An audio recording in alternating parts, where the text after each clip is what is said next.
I've bought 16 properties since 2019. Here are 7 things I wish I knew before I got started. Point number 1, you can't invest with no money. There are so many videos on YouTube nowadays which talk about how you can invest with no money whatsoever. Strictly isn't true. Even if you have strategies which require low money, for example, I've got a 10-hour free course on my YouTube channel which talks about a rent-to-rent service accommodation strategy, or you have something like lease options, deal packaging, whatever that is.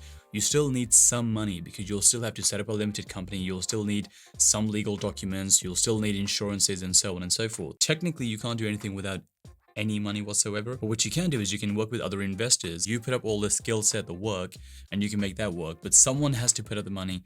You can't have a situation, regardless of whatever the property investing strategy is, where literally zero money is involved. That's just not going to happen. The next thing, which is one of the most important things, which I wish I knew, was that property courses are a map, they're not a sat nav. What that means is when you attend any sort of property course, whether it's my free online courses or you attend a course in person, you pay for a online course, they will give you some sort of 4-step plan, 7-step plan, whatever that plan is. But it gives you the overall checkpoints, but it doesn't say, like a sat nav would, turn left, turn right, turn left, turn right. The stuff in the middle, those micro steps, that's something you can't get from a course. That's something you have to work out yourself. So I used to buy all these courses and I used to attend 2-day courses, 4-day courses, thinking that by the time I'd finish the course, I would know every single thing there is to know about that one particular strategy. But that is almost impossible because every single field, whether it's property, whether it's accounting, whatever that field is that you're in already, it is almost impossible to teach someone every single tiny thing there is within 2 days or within 10 hours. So if you do decide to attend a property course, go into it with the intention that it's going to teach you the main big picture steps. You're not going to learn every single thing there is to learn just by going on a course. The next thing, this is something I get every single day, people asking, how do I get 100% finance? Now, let me explain the issue with 100% finance. Imagine you buy a property and you borrow 75% of that from the bank and you put down a 25% deposit yourself.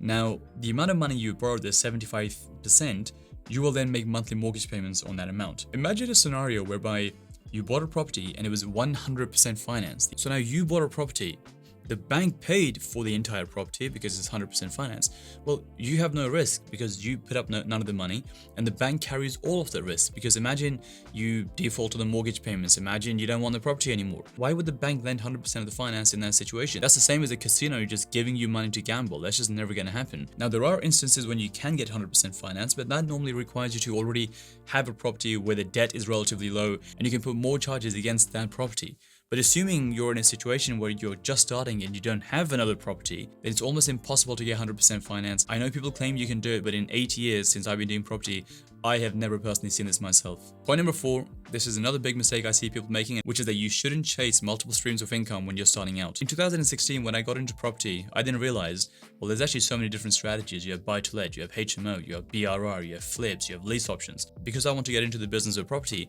I need to make sure I do a bit of everything because I want to diversify my business and I want to grow in many different fields as possible. So you start to attempt to do a few of them at the same time.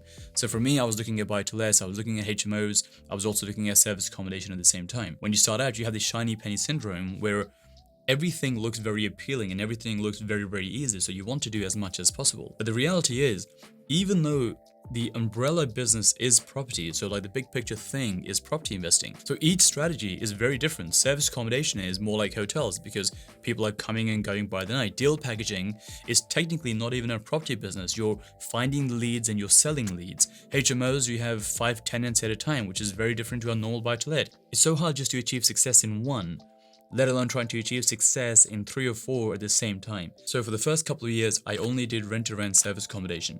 Then for the next year and a half, I only did buying 1-bedroom flats, which I would then turn into 2-bedroom flats, refinance, and then rent out.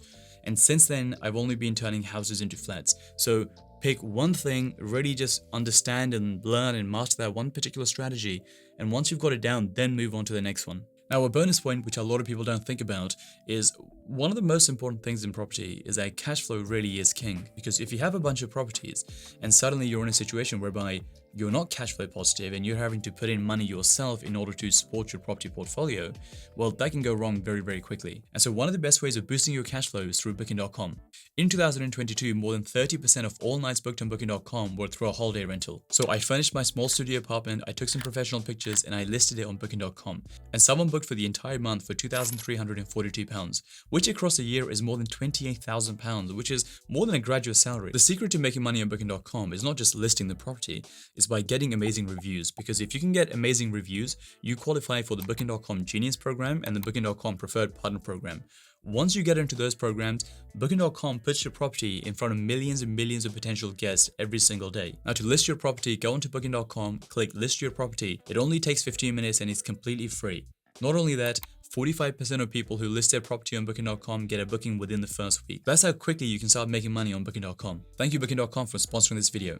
Now the next one is where 99% of property investors fail, and this is where I wasted thousands of pounds when I first started property investing. So this is called the Dunning-Kruger effect. So on the x-axis you have competence, how much you know, how much knowledge you have, and on the y-axis you have confidence. When you don't have much competence and you don't have much knowledge, you actually have a lot of confidence. You watch an ad or you watch a TikTok video or something, and it seems very easy. All you have to do is rent a property and put it onto Airbnb and you start making money.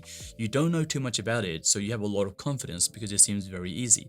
Now at that stage, we all end up buying a course because, well, we want to know more about how to exactly do that because it seems so easy in terms of making money. Once you purchase that course and you actually attend the course, and as your knowledge increases, your confidence starts to plummet.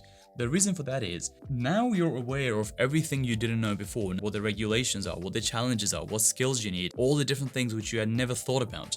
So because now you're aware of all the challenges, your confidence completely plummets. And so that is where the average person ends up quitting, because now you realize how hard it actually is. And this is one of the reasons I made my online courses for free. So if you go on my YouTube channel, I have 4 free courses which are 11 hours, 10 hours, 7 hours, and 4 hours.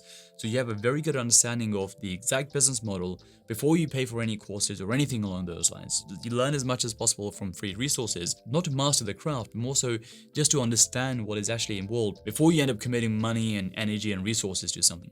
Now, the only way you can get from that middle period where the average person quits to actually gaining more knowledge and getting your confidence back up is through experience and through perspective. Only by actually doing it for real, you will come across more questions, and as you solve those questions, it will start to boost your confidence slowly and slowly because you will unravel one problem at a time.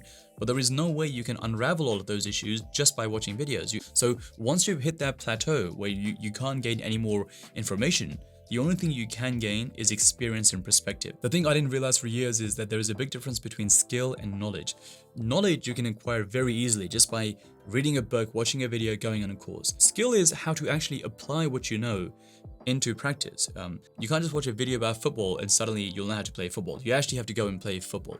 And it's exactly the same thing here. The next point is where most people's property investing strategy just completely fails. And it's called the diminishing learning curve. So on the x-axis, you have the complexity of strategy. So how hard is a property investing strategy? And then on the y-axis, you have the amount of learning. So what the green line shows you, as property investing strategies get harder and harder and harder, you actually don't have to learn that much more compared to the previous one. So for example, let's say you get a job as an accountant. Well, you learn quite a lot in your first year, second year, third year. But after that, how much you learn in year 4, year 5, year 6, it starts to diminish over time. With most careers and with most skill sets, the bulk of the learning comes in the early stages and then it starts to diminish. The reason that's important is because when I started out in property, I wanted to almost jump the gun and start doing bigger things because everyone on social media is doing bigger projects. You don't want to be doing something small which makes you feel like, well, this isn't really worthwhile and I should be doing something bigger and I should be thinking bigger and so on and so forth. When I started doing property development, I was buying 1-bedroom flats and turning them into 2-bedroom flats, which is really not that complex. But what it does do is when you do a 1-bed into a 2-bed, you still get around 85% of the learning curve because you realize how to do property conveyancing, you realize how to arrange the property finance, you do the comparables, you do the stress testing, you work out the end values, you do the viewing, you do the layouts and so on and so forth. You learn so much. So when you then do a slightly harder strategy, like turning a house into 2 flats, the only additional thing you need to learn is how to get planning permission. And when you go from 2 flats to 4 flats, which is the next project I did, the only additional thing you need to learn is how to do a small side extension. When you go from 4 flats to then 5 flats, that side extension becomes a slightly larger side extension, and so on and so forth. You should be thinking, what is the easiest thing I can do possible, which I know I can make work? Because if you can make that work, yes, you're not going to make that much money and it's not going to be life-changing, but it will put you on the learning curve and you will learn so much, which will make it easier to do something slightly bigger and then slightly bigger and then slightly bigger. Whereas if you're starting out and you want to take a huge leap and do something which is very hard from day one. You'll be 12 months in, you'll be 2 years in, you'll realize, well, actually this didn't work. You wasted 2 years of your life, and the odds are 99.9% of people are then going to end up quitting. But don't be fooled into thinking, well, that person's the same age as me and he's doing something bigger, so I should be doing something bigger. The reality is most people have been doing it for years and years. So don't be fooled and don't try to copy what someone else is doing. Just start your journey and start with the easiest one possible. Don't worry about making the most amount of money. Just get on that learning curve so you can continue to grow and grow. And the final point, which is a question I get pretty much every single day, is that is now a good time to buy an investment property? Let's say you have an investment property and you're making this much rent. Well, then you have to pay your expenses, you then have to pay your mortgage, and then you have the profit. Now, what's happened in the last 18 months is that mortgage rates have gone up. So now with the same amount of rent, you have the same expenses, but the red area which shows your mortgage, that has gone up considerably, and as a result your profit has gone down. And that leads to the question, well, is now a good time to buy a property? Well, property doesn't make that much cash flow anymore. Is this still a good investment overall? I wish I knew when I started that you should always think about property investing not in a 12-month span, but in more of a 5-year span, because property is a long-term investment. Most people think that this year, or at least 2025, the interest rates will start to get cut and they will start to go down. So over time, your mortgage rates will start to come back down again. This is a research from Savills, one of the biggest estate agencies in the UK, and this is their residential forecast for 2024 to 2028. They think the UK rents will go up by 18.1%. So if we go back to this diagram, if in the next few years the rents go up by 18.1%, well, now your rental has been higher than ever before. And now your expenses are pretty much the same. But if the interest rates also start to come back down again, the red area, your mortgage, will also go back down. So now your rents are higher than ever before. Your mortgages come back to maybe a similar level, maybe slightly more than what it used to be. That's when you realize that is the reason why companies like Lloyds Bank are getting into property investing. Lloyds Bank aims to be a large UK landlord with 50,000 homes because they value the property business not from a 12-month window, but from a 5-year, from a 10-year, from a 15-year point of view. And so I wish I knew that you shouldn't focus on what the media is saying and what the headlines are saying, and you shouldn't think about what's going to happen in the next 12 months. You should think about what's going to happen in the next 5 years, 10 years, and 15 years, because this is a long-term investment. And if you think like that, you will make much better decisions as opposed to worrying about what's going to happen tomorrow. So these are the 7 things I wish I knew when I got started in property.